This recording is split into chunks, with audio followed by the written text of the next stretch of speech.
For some long years now, Mark's story of the widow dropping her last 2 coins into the treasury has bothered me. Well, that's not quite right. It's not the narrative itself that's rubbed me the wrong way, but rather the manner in which most preachers and others of us in the first world church, generally populated with the well-off of the world, how we have interpreted it, have applied it. I've spent some time, even the odd sleepless night, trying to figure out what the burr under my saddle was on this one. The tale features prominently in many stewardship campaigns, as you know. Perhaps you've employed it or heard it employed this way yourself. As Mark chronicles the scene, the well-dressed who's who of society are dropping some serious cash into the coffers. However, while they appear to be extremely generous, they're actually not sacrificing much, if at all. They're giving from their surplus.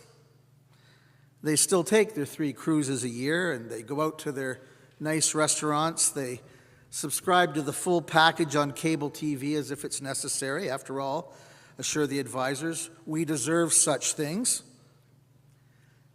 However, along comes a woman of few means.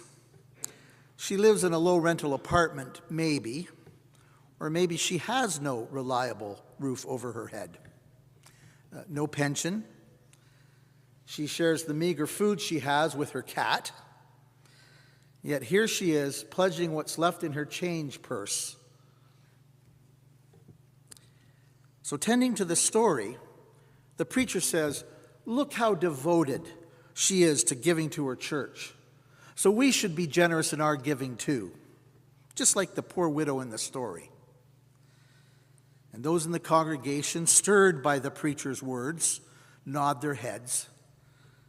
Though being a reasonable bunch, they don't take literally the preacher's words. Yes, like the widow who gave all, we're called to give generously, but not that way, not to that extent, of course. It's not reasonable for us to be like the church in the book of Acts, who laid all they had at the feet of the apostles to be shared by the whole faith community and beyond. That offends our capitalist sensibilities, to be sure. It counters the proverb we imagine to be in our Bibles, though I dare you to find it between its calfskin leather covers. God helps those who help themselves. But still we admit, yes, it is a call to be generous, to give not simply out of our surplus, but rather to consider how we might challenge ourselves to sacrifice. Perhaps cut down on our Timmy's runs once or twice a week, to give a bit more. Well, that sounds like a pretty handy application of the story. After all, we need generous givers in the church now more than ever. We could use more on our plate here at the cathedral. And few among us wouldn't be ashamed, at least a little, by a person in poverty not only giving from their surplus, but out of their substance. William Bosch talks about what he considers a threefold category of givers. Some givers, he says, are like pieces of flint. To get anything out of them, you have to hammer at them morning, noon, and night, and even then you might only get chips and sparks. He claims other givers are like a sponge. To get anything out of them, you have to squeeze and squeeze hard, because the more you squeeze, the more you get. And finally, he concludes, there are those who are like honeycomb, people who just overflow from their own sweetness. There's an old saw about a man who asked God to bless him, so God gave him 10 apples. God gave him 3 apples to eat, and he did. God gave him 3 apples to trade for shelter from the sun and rain, and he did that too. God gave him 2 apples for clothing to cover his body, and the 9th for extras or perhaps for some savings.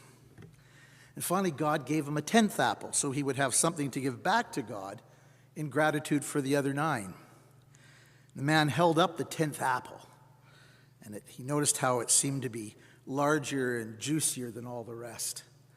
So he reasoned that God had all the apples he needed in the world, probably didn't need the entirety of the one that he had left. So indeed, it must be his to enjoy, and in addition to the other 9. So the man ate the apple and gave the core back to God. I'd venture to say, and I include myself among them, that many of us here today who claim to be giving all we can, some of us are doing so, but perhaps out of some risk or difficulty, but most of us, at least by the world's standards, are pretty well off and don't go without much. Certainly nothing we really need. So what better character for the preacher or the stewardship campaign to use to up our givings than a poor widow who gives everything she has? Now, I bet you so far you're thinking I'm launching into a stewardship sermon. I'm not. Or at least not the typical kind. Because in what I've just shared with you about the poor widow and how she gets used, I think I've hit upon where my problem lies with how we use the story. My problem is how this story has been mobilized, and it's directly related to how she is used. I mean used, as in taken advantage of, employed as a prop, then and now. Jesus notices someone who typically either went unnoticed or from whom people turned their heads as if they didn't see her at all. So I'm convinced Jesus was not using this woman as an object lesson in giving. I suspect, true to form, he was seeing her for who she was as a person, seeing her situation, summoning our attention to something much more disturbing to our comfort and challenging to our lifestyle than simply coughing up more coin when the plate is passed around. Jesus is unmasking a reality that existed then and persists in our midst even now. This incident, just to put it in context, takes place in Mark in the last week before Jesus is crucified. It's after his triumphant entry into Jerusalem on a donkey to the adoring praise of a crowd, an event that mocked the pageantry of Rome, and an event that surely was brought up against Jesus and contributed to his execution by the empire. He arrives in Jerusalem and he goes to the temple. And there we see scene after scene after scene exposing the corruption of the leaders and rulers of the people. The power-driven ways of the world now have infiltrated even the practices of the temple, enough so that Jesus will turn over the tables there. The temple meant to be a dwelling place of God, the place from which God's saving ways was to spill out into the world. It's a scathing picture of leaders meant to be the shepherds of their people, leaders who instead are hypocrites, looking and sounding very God-loving, when in reality it is the wealth and power for themselves they crave. They devour widows' houses, reports Mark. So Jesus is saying that the leaders are amassing wealth all the while they're using God as their excuse for doing so. This woman is coughing up the last of her cash is an example of such exploitation. On first blush, it makes me think of the televangelists who preach the prosperity gospel on TV. It makes me think, too, of the recent election in the U.S., where what is essentially a religious movement gave the White House keys, at least in this preacher's opinion, to a very questionable individual. Lots of language is worn as a vestment over an agenda antithetical to the kingdom. How does the scripture describe it? Oh yes, wolves in sheep's clothing. Perhaps before too long we need to address these trends in society because this is a dynamic that's gaining a foothold in Canada too. However, it's an easy thing to point to politicians and media and various institutions as the source of our ills, but fail to recognize our own complicity in it. Yet it need not be so. For we have died with Christ through baptism, so we might live his new life. We have been animated by his Spirit and joined to him as members of his body, so we can see with his eyes, we can feel with his heart, we can embrace with his arms and have the courage to walk in his ways, even if it means sacrificing what has been our own. The first Christian communities lived in a shattering time of oppression and state-sanctioned violence. Most of the New Testament was written amid the ashes of Jerusalem, sacked by Rome without mercy. In the accounts and letters of our ancestors in faith, we see their struggles with chaos and death. And yet, their hope was in the Lord, a hope that came alive in their fellowship, their breaking of bread, and in the prayers. Though they lived in a world where their faith was universally unknown, they eventually changed the world for better, much better, simply by coming together and forming the world they wanted to live in. God's answer to a collapsing world is a community of faith, and then another community of faith, and then another, and then another, until they circle the whole world. We're not the early church, of course. We have more resources. So we are still in a position where we can vote and lobby and influence a way that reflects the King and the kingdom to which we belong. Perhaps you remember the quotation from Gustavo Gutierrez that was carried in the Cathedral Update a few weeks back. The poverty of the poor, he wrote, is not a call to generous relief action, but a demand that we go and build a different social order. Of course, let's be honest, in our time, people cause great damage the world over by misappropriating Christianity for partisan purposes, weaponizing our faith, ignoring Jesus when he says, "Put your sword back in its sheath," ignoring God's reminder to the people to welcome the stranger, for they were once themselves strangers in Egypt. So the church, even today, is most fruitful and faithful when it also engages in relationships, particularly with those who wear labels that reinforce fear or keep the supposed other at a distance.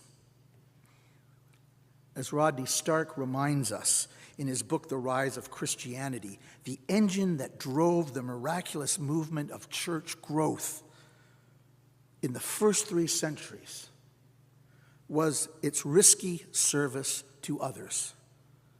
In times of plague, for example, Christians chanced exposure to illness so they could care not only for one another, but also for those outside their number, especially individuals who had been shunned by their own families. The early church not only worked for a new social order, it also presented a new social order, one that blurred stations in society and exhibited a particular compassion for the vulnerable. Our vitality and the good of the world both require of us the same personal engagement today. Tony Campolo talks about being in New York City. He was there to speak at some conference. He was wearing a businessman suit, he says, nice suit, tie, all that. When a man came up to him, who was clearly someone who lived on the streets, he was wearing a ratty jacket and dirty jeans and, hadn't bathed, and he had a cup of coffee. And the two of them started talking, and he said to Campolo, "Would you like a sip of my coffee?" And Campolo didn't have the heart to say no, so he took the tiniest of sips and gave him back the cup. And he said, "Gee, they're being obviously generous today." And the man said, "Well, I figure if, God does you a good turn, you got to share it." And Campolo said, "Well, is there anything I can do for you?" Figuring the guy might ask for $5. And he said, "Yes, there is actually. You can give me a hug." So there's Campolo on the street in his businessman suit, hugging this man who lives on the streets. And he realized that this person was no longer labeled street person. He had a name. This was his brother. He was hugging Jesus. We had not long ago something happen out here where we often will just walk by people. There'll be folks, as you know, in the columbarium quite often who are homeless out on the street. They're just taking a break, sitting out there. The other day, yes, as we were making our way to the front doors for the Litany of Reconciliation, one of us who veered off from the rest of us and went over to the person and asked if they wanted to join us for prayer. And the person did. And after we prayed together, we got to know this person by name, got to hear about this person's background, shared our own. No longer was she a label. She had a name. As Jesus lamented the temple of old, nonetheless, he continues to build a new temple, one made of flesh and blood. You and me. Us. Let's ensure this temple is a true dwelling place of God, a place for which God's saving ways spread throughout this community and as far as God intends. Let the church say amen.